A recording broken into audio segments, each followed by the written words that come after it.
नमस्कार दोस्तों, कैसे हैं आप सब। स्वागत है आप सबका आपके अपने चैनल स्पर्श क्लासेस में।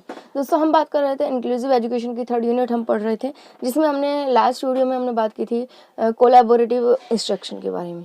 ठीक है, सहयोगात्मक अनुदेशन के बारे में। लेकिन आज की इस वीडियो में हम बात करेंगे डिफरेंशिएशन इंस्ट्रक्शन के बारे में, मतलब पृथक अनुदेशन के बारे में। ठीक है, तो इस वीडियो को ज़रूर देखिएगा, पूरी देखिएगा। ये टॉपिक आपका बीएड के एग्जाम के पॉइंट ऑफ व्यू से मोस्ट इम्पोर्टेंट है, तो इस वीडियो को पूरा देखिएगा, बिल्कुल भी बीच में स्किप मत कीजिएगा, क्योंकि इम्पोर्टेंट टॉपिक्स को ही मैं अब लेकर आ रही हूँ एक एक करके, और आपका कोर्स जो है इसी तरह से कंप्लीट होगा। अंत में वीडियो अच्छी लगे तो वीडियो को लाइक करना ना भूलें। तो चलिए ज़्यादा समय न लेते हुए शुरू करेंगे आज की इस वीडियो को। दोस्तों, डिफरेंशिएटिंग इंस्ट्रक्शन नाम से पता चल रहा है कोई ऐसा इंस्ट्रक्शन है, कोई ऐसा निर्देशन है जहाँ पर कुछ ना कुछ पृथक हो रहा है, कुछ ना कुछ डिफरेंशिएट हम कर रहे हैं। ठीक है, तो क्या होता है ये पृथक अनुदेशन या differentiating instruction. Differentiating instruction means that you observe and understand the differences and similarities among students and use this information to plan instruction. मतलब इसमें क्या होता है कि आप अपनी क्लास में सभी बच्चों की डाइवर्सिटी को जो समझते हैं, उसको अंडरस्टैंड करते हैं। मतलब आपके क्लास में किस किस तरह के बच्चे हैं, बच्चों को क्या प्रॉब्लम है, उनके सीखने का क्या लेवल है, उनमें क्या डाइवर्सिटी है। डाइवर्सिटी यानी कि आपने देखा होगा कि हमारे आसपास सभी बच्चों की अलग अलग ज़रूरतें होती हैं। ठीक है, किसी को देखने में प्रॉब्लम होती है, किसी को सुनने में प्रॉब्लम होती है, किसी को चलने में प्रॉब्लम होती है, किसी को समझने में प्रॉब्लम होती है। तो अलग अलग तरह के किस तरह से डिसेबल्ड बच्चे भी पाए जाते हैं। तो आपकी क्लास में इंक्लूसिव एजुकेशन की यहाँ पर बात हो रही है, तो इंक्लूसिव एजुकेशन में एबल्ड बच्चे भी होंगे, डिसेबल्ड बच्चे भी होंगे। तो आपका सबसे पहले ये काम होता है कि आप अपने बच्चों की ज़रूरतों को समझिए, डाइवर्स नीड को समझिए, और उस डाइवर्स नीड के अकॉर्डिंग जो है अपनी प्लानिंग करें, अपने इंस्ट्रक्शन को प्लान करें। मतलब अपना जो भी आप टीचिंग करेंगे, जो भी अनुदेशन करेंगे, उसको बिल्कुल अच्छी तरीके से डिज़ाइन करें, उसको प्लानिंग करें। ठीक है, तो डिफरेंशिएटिंग इंस्ट्रक्शन में क्या होता है कि हम बच्चों की ज़रूरतों को समझते हैं, ऑब्जर्व करते हैं, उनकी डिफरेंशिएशन क्या है, उनकी सिमिलैरिटीज़ क्या है, इन सब चीज़ों को देखते हैं और उसके अकॉर्डिंग अपने इंस्ट्रक्शन, अपनी टीचिंग को प्लान करते हैं, उनकी प्लानिंग करते हैं। ठीक है, अब ये जो पूरा का पूरा डिफरेंशिएटिंग इंस्ट्रक्शन है, ये कुछ प्रिंसिपल्स पर, कुछ सिद्धांतों पर आधारित है। कौन कौन से सिद्धांत है इस कंसेप्ट के पीछे, किन किन प्रिंसिपल पर ये बेस्ड है, ये आपका पूरा कंसेप्ट, वो हम देखेंगे एक एक करके।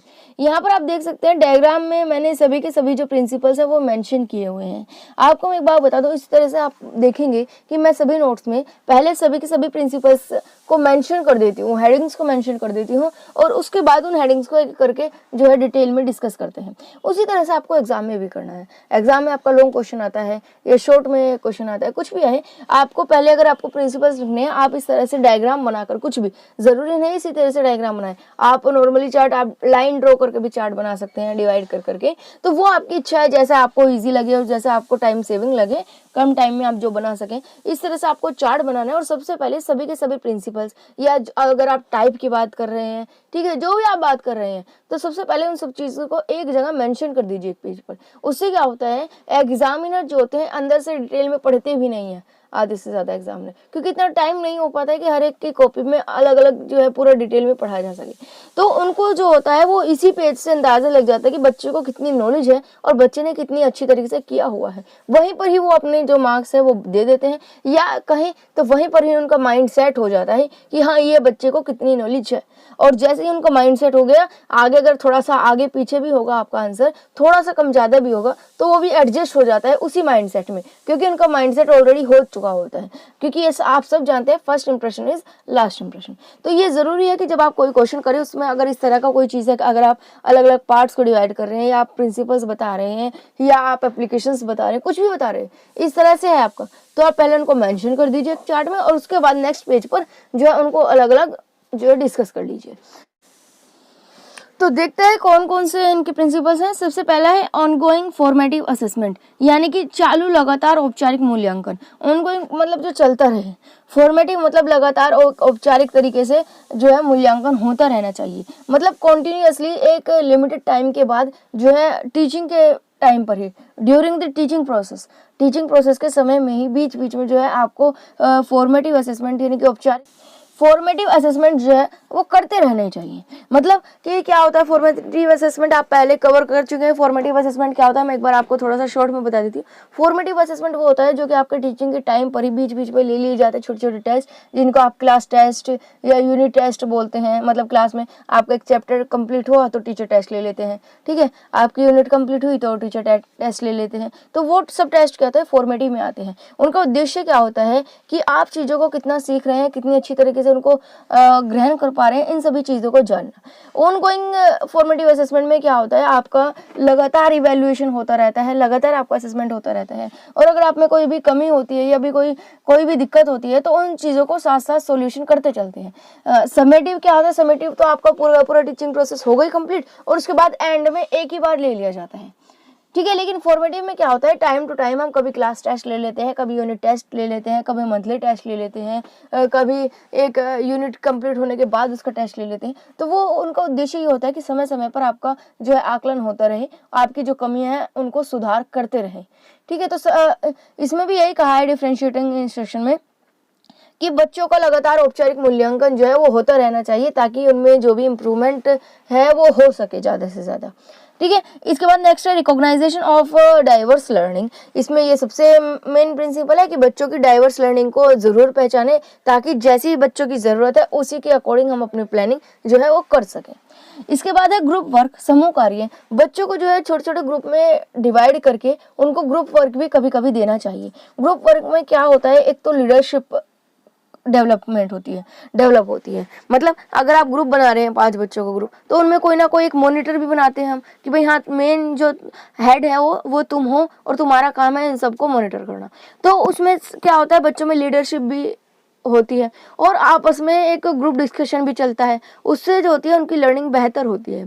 तो ग्रुप वर्क भी साथ साथ होना चाहिए कि बच्चों को अलग अलग ग्रुप में डिवाइड कर दिया और उनको उनका जो है काम सौंप दिया कि आज आपका टास्क ये है, आपको ये टास्क कंप्लीट करना है अपने टॉपिक के अकॉर्डिंग, अपनी प्लानिंग के अकॉर्डिंग। इसके बाद नेक्स्ट है प्रॉब्लम सॉल्विंग, यानी कि समस्या का समाधान विधि। आपने टीचिंग मेथड्स में देखा होगा प्रॉब्लम सॉल्विंग मेथड्स। उसमें क्या होता है कि बच्चों को एक प्रोजेक्ट दे देते हैं या बच्चों को एक प्रॉब्लम दे देते हैं, ठीक है, एक टॉपिक दे दिया और कहा कि इसको सॉल्व करो, इस टॉपिक का आंसर। मान लीजिए मैथ्स ही है, आपने बच्चों को कोई क्वेश्चन दे दिया, थोड़ा सा हार्ड सा क्वेश्चन दे दिया जिसमें कि बच्चों को डीपली सोचना पड़े। ऐसा कोई क्वेश्चन दे दीजिए, ऐसा कोई असाइनमेंट दे दीजिए या कोई भी प्रोजेक्ट दे दीजिए और कहा है कि भाई आपको ये प्रोजेक्ट खुद से कंप्लीट करना है। कैसे करेंगे वो आप करेंगे, ठीक है। तो उसमें क्या होता है बच्चे प्रॉब्लम सॉल्विंग मेथड का यूज करते हैं, खुद से इस टॉपिक को समझते हैं और कोशिश करते हैं कि कैसे इसका सॉल्यूशन निकाला जाए। मान लीजिए आपने कोई मैथ का क्वेश्चन ही दे दिया तो वो खुद से ही प्रॉब्लम्स को जो है खुद से समझने की कोशिश करते हैं और खुद से ही उसका आंसर जो है ढूंढने की कोशिश करते हैं।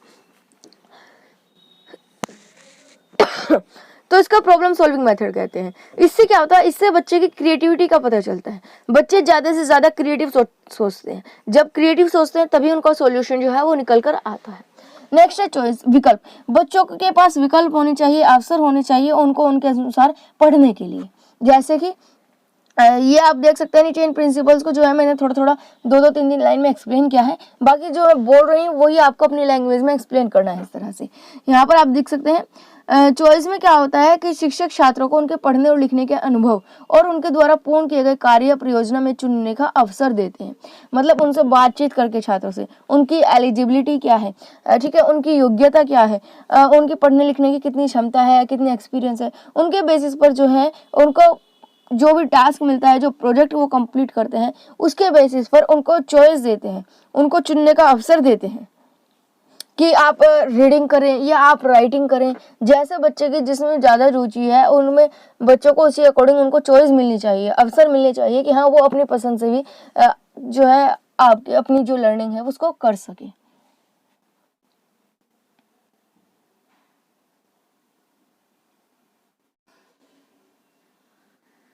जैसे इसमें एक आप ये भी कह सकते हैं, एग्जांपल ले सकते हैं। मान लीजिए आपने ग्रुप बनाया, उस ग्रुप को एक असाइनमेंट दे दिया, तो इसमें बच्चों को अवसर होना चाहिए कि कौन सा बच्चा किस पोस्ट को लेगा। मतलब कौन सा बच्चा सब्जेक्ट को रीड करेगा, कौन सा बच्चा राइटिंग का काम करेगा या कौन सा बच्चा प्रोजेक्ट में टास्क को ढूंढ कर लेकर आएगा, कौन सा बच्चा क्या करेगा।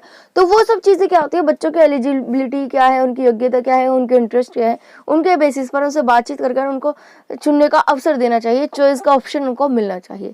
तो ये था आपका डिफरेंशिएटिंग इंस्ट्रक्शन, मतलब बच्चों की डाइवर्स नीड को समझते हुए अपनी जो भी आप इंस्ट्रक्शन कर रहे हैं, जो भी टीचिंग कर रहे हैं, उसको प्लान करना। आने वाली वीडियो में हम इसका कुछ प्रोसेस देखेंगे, थोड़ा सा इसकी इंपॉर्टेंस, कैरेक्टरिस्टिक्स वगैरह को देखेंगे। उसके बाद ये जो टॉपिक है ये आपका कंप्लीट हो जाएगा, 2 वीडियोस में आपका कंप्लीट होगा। फर्स्ट पार्ट आज आपका आ ही गया है, सेकंड पार्ट आपका कल जो है वो अपलोड हो जाएगा इसी टाइम पर। उस वीडियो को मिस ना करने के लिए चैनल को सब्सक्राइब कर बेल आइकन को प्रेस जरूर कर लीजिए, जिससे वो वीडियो आपके पास सबसे पहले पहुंच जाए और आप बिल्कुल भी मिस ना करें। अपनी तैयारी को बिल्कुल करते रहें। वीडियो अच्छी लगी है तो लाइक जरूर कीजिएगा। आप अपने फीडबैक कमेंट बॉक्स में दे सकते हैं। आज के लिए बस इतना ही, मिलेंगे आने वाली वीडियो में। आज के लिए धन्यवाद।